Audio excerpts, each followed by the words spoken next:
Колега Джафери, почитувани колеги пратеници, почитуван господине министер, го слушав внимателно вашето експозе и морам да кажам дека навистина бев непријатно изненадена од вашите одговори и од начинот на вашето одговарање на прашањата и на координаторот, но и на колегите пратеници. Зошто? Затоа што на многу дрзок и арогантен начин одговаравте, ај да не сте биле пратеник, да го разберам однесувањето, затоа што имаме вака докази за министри кои што не биле пратеници и не знаат како треба да се однесуваат во собранието, но вие сте биле пратеник, сте поднесувале интерпелации и многу добро знаете дека на опозицијата тоа е работа. Однесувањата на министрите се навистина во последниве неколку години од како сте на власт со ретки исклучоци, многу дрски и многу арогантни. Јас бев изненаден. Говоревте како да не сте 2 години на власт и како да има интерпелација за министера од ВМРО ДПМН, а не ваша. Значи, набројувавте набавки и ајде на самиот почеток да расчистиме. Набројувавте криминални набавки. Јас вака ќе кажам, ако некој сторил криминал, да одговара. Без исклучок. Ова го говорам на секогаш кога ќе се зборува за криминал. Значи, без исклучок да одговара. Но, дали има докази, дали е политички прогон, дали обвинителството ги има доволните докази, тоа пак оставам на постапките, а и тоа и граѓаните ќе судат. Дали се со навистина докази или има политички прогон, како што ние мислиме дека има политички прогон врз нас како опозиција. И кога веќе набројувавте набавки, криминални тендери, јас сега ќе прашам. 4 години, не цели 4 години, со некои прекини сте министер. Последните анализи на организиран криминал за дрога, за оружје, ви се од 2015 на вебсајтот. 4 години сте министер, ниеднаш тиер еден од Стейт департментот за Македонија. 4 години министер, Македонија паѓа на Transparency International од 90 на 107 место. Значи тоа говори нешто. 4 години министер, ниедна нова услуга, ова ми е кажано од граѓаните да го прашам, за граѓаните. Зошто застана постапката за комплетно безготовинско плаќање на сите услуги на МВР? Зошто нема посттерминали и во возилата на сообраќајна за да се плаќаат веднаш казните за странските државјани, наместо да се чекаат да се отвори банка?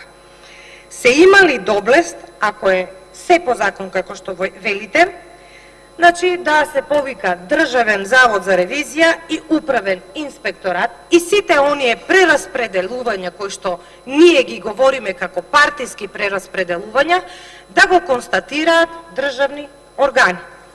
Ресорот кој го водите ги врши, значи јас ќе набројам само неколку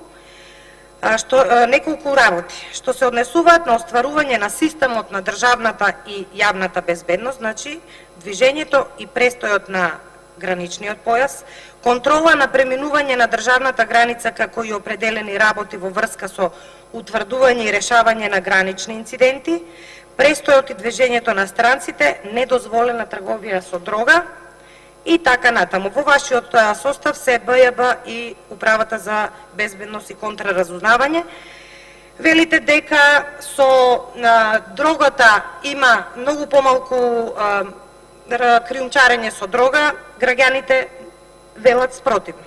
Пуштањето од затвор на над 800 осуденици направи една голема небезбедна ситуација во Република Македонија.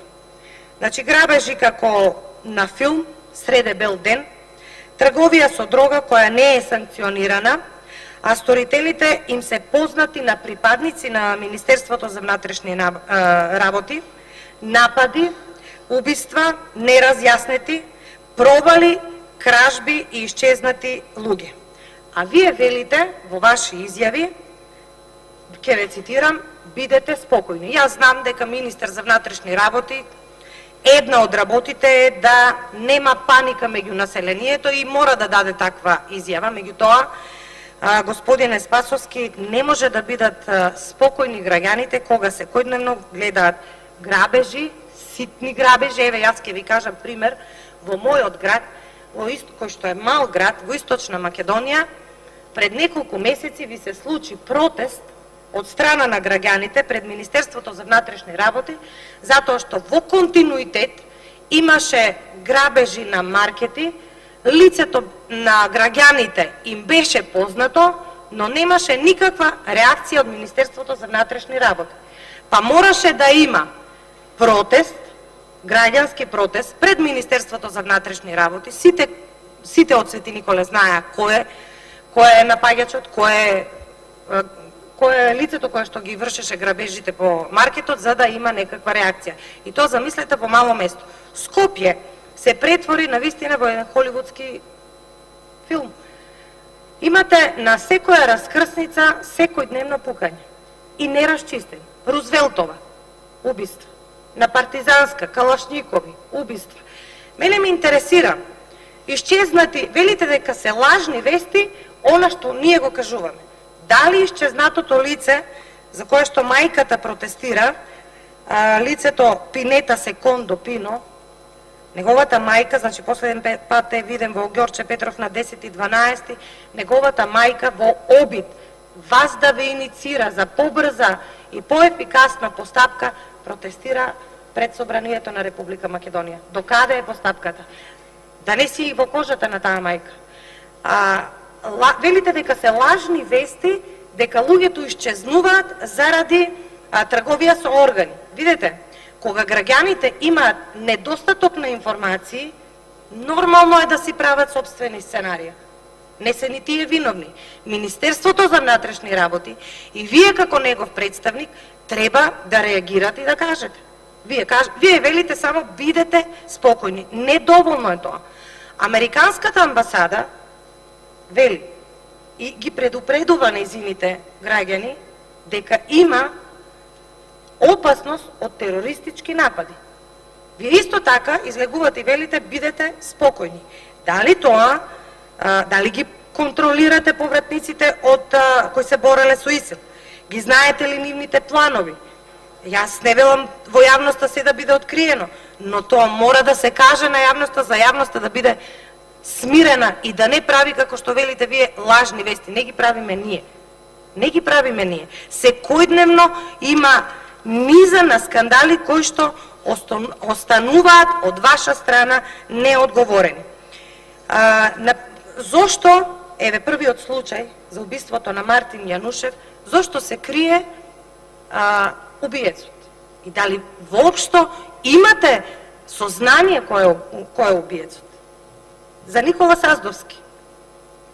Другото лице го нема. Не го кажувате. Дали го криете, дали намерно го криете. Тоа вие треба да го кажете. И после ќе кажете опозицијата кажува лажни вести. Не. Ние бараме информации нормално како секоја опозиција.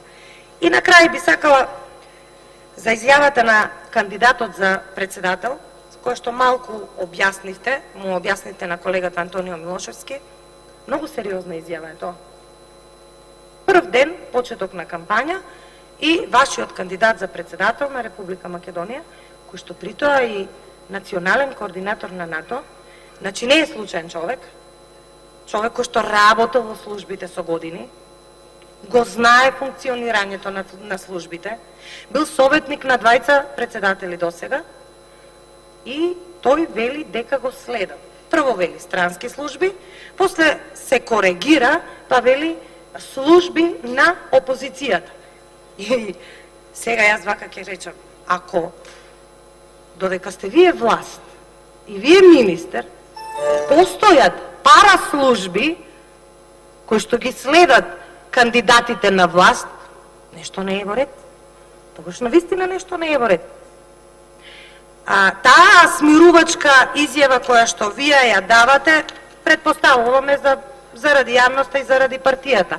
Но, али самиот не се сомневате зошто на првиот ден кандидатот за председател, вашиот кандидат за председател, дава таква изјава?